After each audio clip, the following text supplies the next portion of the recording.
یہ آپ ہی کا مولوی ہے، اس کی غلط حرکت پر آپ اس کی مذمت اس لیے نہیں کریں گے، اور نہ ہی آپ نے اس کی مذمت کی ہے، کیونکہ آپ کے نزدیک اس کو برا بھلا کہنا اسلام کو گالی دینا ہے۔ بس یہی خود ساختہ اسلام گھڑ کر آپ لوگوں نے شر پھیلایا ہوا ہے۔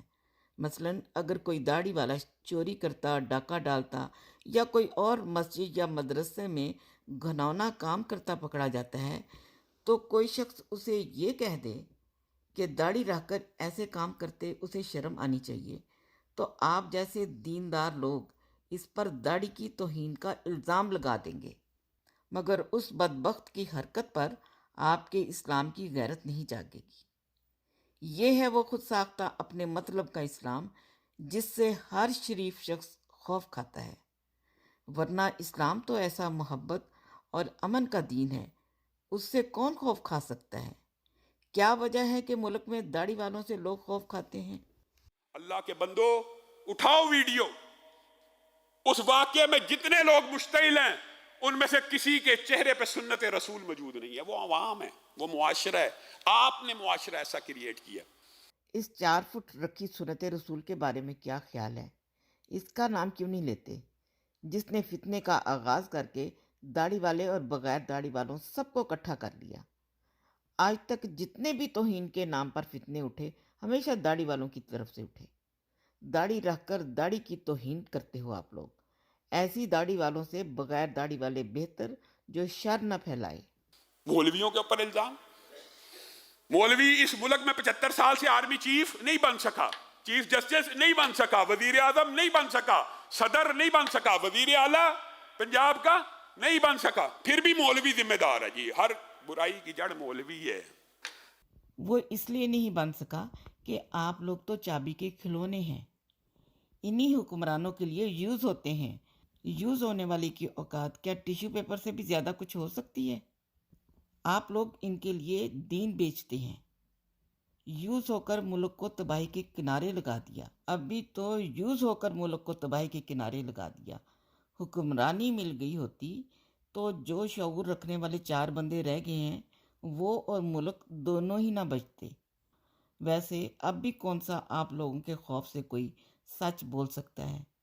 توہین اور قتل کے فتوے تو مولوی ہی جاری کرتا ہے، لبرل نہیں کرتا۔ کہ اس نے اس عورت سے معذرت کیوں کروائی ہے؟ بڑے نقصان سے بچنے کے لیے اگر اس طرح کی چھوٹی موٹی باتیں مینجمنٹ اور وقوع پہ موجود کوئی افسر یا دیندار عالم لوگوں کے جذبات کو ٹھنڈا کرنے کے لیے اگر چند حرف کسی کے منہ سے نکلوا لے گا تو کوئی فرق نہیں پڑے گا۔ اور یہ کون سا اسلام ہے؟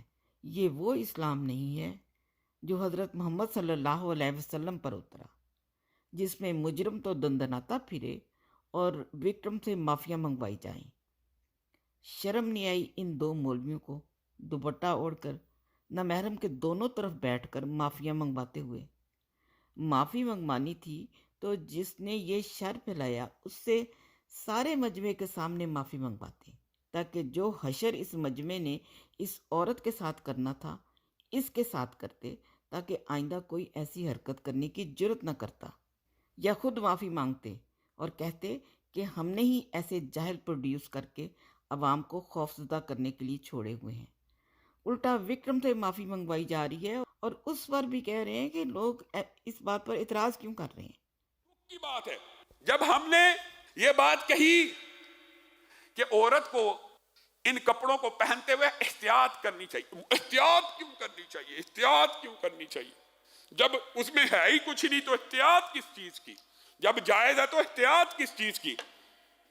اس کو کہتے ہیں جہالت، اس کو کہتے ہیں غفلت۔ افسوس کہ اسلام کی فقہ کا پورا ایک باب ہے احتیاط اور شکوک سے بچنا اور اجتناب کرنا شبہات سے۔ یہ ہے وہ اسلام جس کو موڑ توڑ کر آپ لوگ اپنے مقاصد کے لیے استعمال کرتے ہو، اور آپ ہی جیسوں کے اسلام کو سیکھ کر یہ لوگ جب ایسی حرکتیں کرتے ہیں تو ان کو پتہ ہوتا ہے کہ آپ جیسے ان کے حق میں فتوے دینے کو موجود ہوتے ہیں۔ یہی فرمایا نا آپ نے، اسلام کی فقہ کا پورا ایک باب ہے احتیاط اور شکوک و شبہات سے بچنا اور اجتناب کرنا شبہات سے۔ سبحان اللہ! تو کیا یہ سیکھا آپ نے کہ دوسروں کو احتیاط بتا رہے ہیں کہ ایسے کپڑے پہننے سے احتیاط کریں؟ کیا کسی کو الہام ہو جانا ہے کہ شہر میں ایسے ایسے داڑیاں رکھ کر ختم نبوت کے محافظ چھوڑے گئے ہیں جو عربی کے لفظ حلوہ کو قرآنی آیت سمجھ لیں گے؟ یہ تو کسی بھی ڈیزائن کو کہیں بھی کچھ بھی لکھا ہو یہ قرآنی آیت سمجھ کر طوفان برپا کرتے ہیں، کسی کی جان کا خطرہ بن جائیں تو کیا اس چیز کو استعمال کرنے والا قصوروار ہو جائے گا؟ یہ احتیاط کیا ہے؟ یہ شبہات کیا ہیں؟ یہ احتیاط اور شبہات یہ ہیں کہ اگر تم نے اپنی لا علمی اور جہالت کی وجہ سے ایک لفظ کو قرآنی آیت سمجھ لیا اور شبہ میں پڑ گئے تو کوئی غلط قدم اٹھانے سے پہلے احتیاط کرو، بچو اور پہلے تصدیق کر لو۔ یہ حکم جس کے لیے ہے اس کو آپ نے بری ذمہ قرار دے کر قصوروار اس عورت کو ٹھہرا دیا۔ یہی وجہ ہے کہ آپ لوگوں کی یہ باریکیاں اور چلاکیاں عام عوام نہیں سمجھ سکتی، کیونکہ عوام کو جاہل بنانے کا ٹھیکہ بھی آپ لوگوں نے لے رکھا ہے۔ تو وہ سمجھیں گے کیسے؟ جب سبق ہی الٹا پڑھایا گیا ہے تو کام بھی الٹے ہوں گے اور نتیجے بھی الٹے ہی نکلیں گے۔ اجازت چاہوں گی۔ السلام علیکم ورحمۃ اللہ وبرکاتہ۔